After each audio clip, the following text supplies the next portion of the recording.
एक बार इन तस्वीरों को देख लीजिए। तस्वीरों को देखकर आप समझ जाएंगे कि तूफान आने के बाद की बर्बादी कैसी होती है। ये बर्बादी है नफरतों के तूफान की। आजादी के बाद संविधान बना था, कहा गया था कि आजाद भारत में एक इंसान दूसरे इंसान के बराबर होंगे, लेकिन कुछ लोगों को बर्दाश्त नहीं होता कि देश की फिजाओं में अमन की हवा बहे, इसीलिए पहुंच जाते हैं नफरतों की तूफान में अमन चैन को तिनके की तरह उड़ाने। सूबा यूपी, जिला कानपुर, थाना साड़ के ग्राम पहेवा की मामूली से मोहल्ले में शांति से चल रही बौद्ध कथा को तहस नहस करने कुछ शरारती तत्व हथियार लेकर घुस आए। जानबूझकर माहौल बिगाड़ने के लिए शरारती तत्वों ने जमकर उत्पात मचाया। किसी के हिस्से में टेबल आई, किसी के हिस्से में टेंट आया और किसी के हिस्से में कुर्सियां।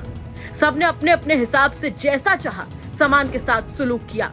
किसी ने बड़ी सी टेबल को उठाकर पलट दिया तो किसी ने टेंट ही उखाड़ दिया और कुर्सियों का तो पटक पटक कर कचूमर ही निकाल दिया गया। प्रत्यक्षदर्शियों की माने तो ग्राम पहेवा में बौद्ध कथा चल रही थी। इसी दौरान अराजक तत्वों ने कथा में शामिल लोगों पर हमला बोल दिया। इस दौरान संत रविदास की मूर्ति को भी खंडित कर दिया गया। घटना की जानकारी पर पुलिस के अधिकारी और पीएसी मौके पर पहुंच गई है। पीड़ितों ने आरोप लगाया कि बौद्ध कथा कराने पर शरारती तत्वों ने हमला किया है, फायरिंग की गई। इतना ही नहीं, उन्हें ये भी धमकी दी गई है कि अगर फिर से कथा कराने की कोशिश की तो ठीक नहीं होगा।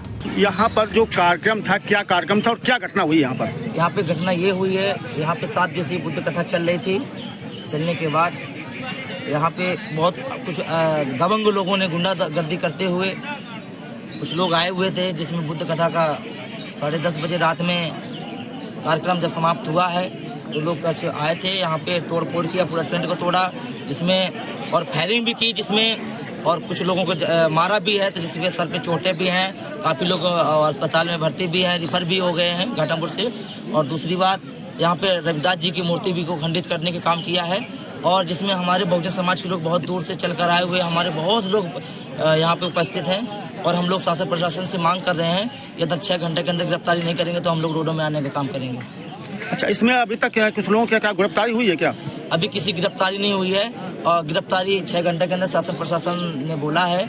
आप हमें लिखित में दे दीजिए, हम उनके जल्द से जल्द गिरफ्तारी करके जेल भेजने का काम करेंगे। इस मामले पर पुलिस का कहना है कि बौद्ध कथा के आयोजकों ने आरोप लगाया है कि कुछ अराजक तत्वों ने हंगामा और मारपीट की और जमकर उत्पात मचाया।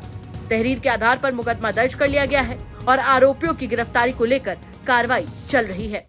एक यहाँ बौद्ध कथा का आयोजन चल रहा था। इसमें कुछ लोगों ने, जैसा आपने कहा कि उपद्रव किया था, मारपीट किया और तमाम घटनाएं कारित की। उस संबंध में आयोजकों द्वारा एक तहरीर दी गई है, जिसपे FIR पंजीकृत कर लिया गया है, और जो उसमें नामित लोग हैं उसकी गिरफ्तारी के लिए टीमें लगाकर गिरफ्तार करने का प्रयास किया जा रहा है। यहाँ पर जैसे जानकारी मिल रही है कि यहाँ पर कुछ अवैध असलहों या कुछ अभी जानकारी मिल रही है कि कारतूस वगैरह भी मिले और कुछ बम की जो फोड़ने की जानकारी मिल रही है। यहाँ पे FSL की टीम आई हुई थी और जो चीज़ें मिली हैं उसको उन्होंने बरामद किया है। वो हमारे विवेचना का विषय है और सारी चीज़ें उसमें हम लोग इंक्लूड करेंगे जो भी चीज़ें मिली। अच्छा, यहाँ पर अभी तक कुछ लोग क्या गिरफ्तार किए गए सर? ये अभी बताया जाएगा, ये हम सारी चीज़ों की सूचना आपको देंगे। कानपुर से रंजन सिंह की रिपोर्ट, यूपी तक।